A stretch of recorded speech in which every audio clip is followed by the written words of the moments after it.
I have so much to say. I'm going to break this into two videos. My first video, which is this video, is going to be my information video from what I've learned. Second video is going to be of more of what I see and my perspective on it. So, getting into it. I have a lot to say.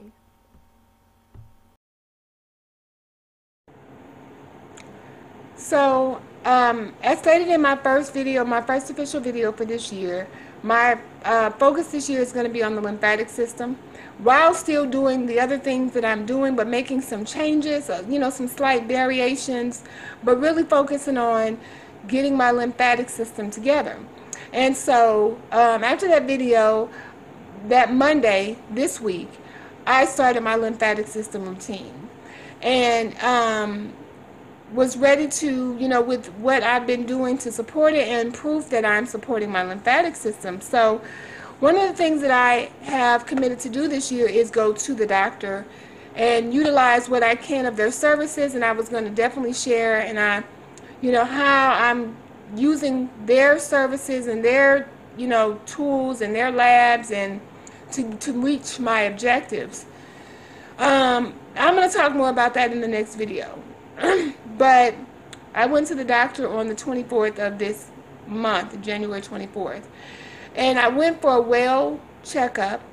And I went there because there were certain things that I wanted to get more information about regarding the nutrients in my body. And that's a conversation I will share for the next video.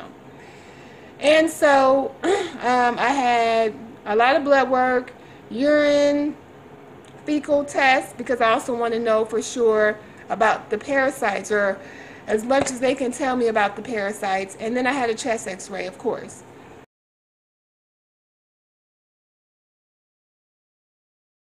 So I promised to talk about this more in the next video, but my next appointment was scheduled for February 21st, and I was anticipating on making that appointment.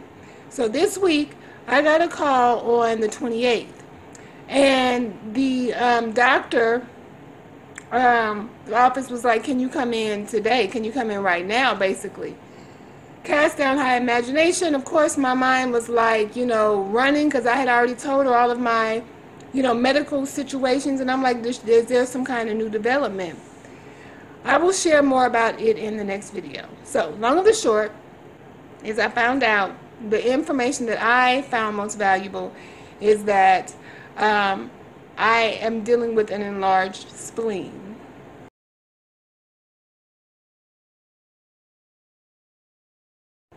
So me not being knowledgeable, like I'm literally learning as I go, I asked the doctor what was the spleen, what was it for, and what does that mean when your spleen is enlarged? And she gave me basically a fly-by-night answer, just kind of dismissed it. So me being a good steward and in control of my temple, of my body, I came home and immediately began to try to get an understanding of what it means to have an enlarged spleen, and actually what the spleen does. So that's what I want to talk about. I can't make this stuff up, which I'll talk more about in the next video. But the spleen is part of the lymphatic system. It is a part of the immune system. And so what the spleen does is it is a major blood processing unit. Information is hot off the presses. It's yesterday's news. It's as it's happening. So I have my notes because I'm actually getting an understanding for myself. But I will have more information in the description box with videos that explain it in more detail. So the spleen, as I mentioned, is a part of the lymphatic system, and it's the processing and storage unit for blood. So what happens is, within the spleen, it houses, stores, and creates and dispenses white blood cells, and this is in time of infection, and that's what white blood cells do, fight off infection in the body. It also is a filtering unit, and it filters red blood cells that are old, bad, worn, tainted, or whatever. They will be stored there for processing and to be recycled back into the body. And it's a storage place for iron.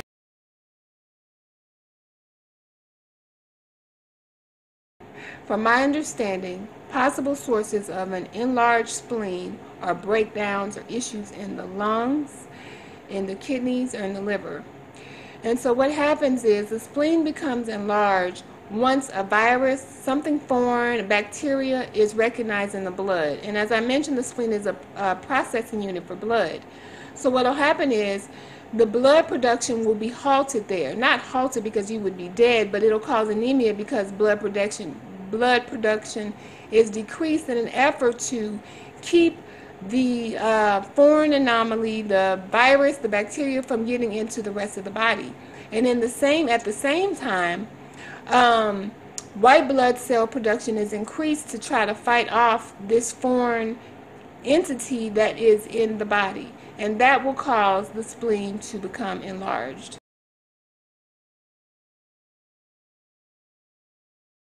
I'm going to talk about the signs and the symptoms of an enlarged spleen. And I can't make this stuff up. I just did a video, a couple videos back, talking about and showing my loss of voice, my hoarse voice.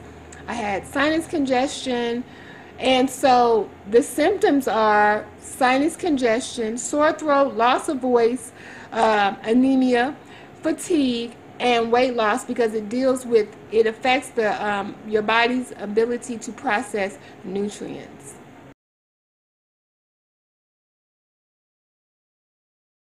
So this is a little side note because I deal with anemia and I've been dealing with it for many, many years. When I said that blood production would be halted, or it's not halted, but it would be decreased, this is called anemia.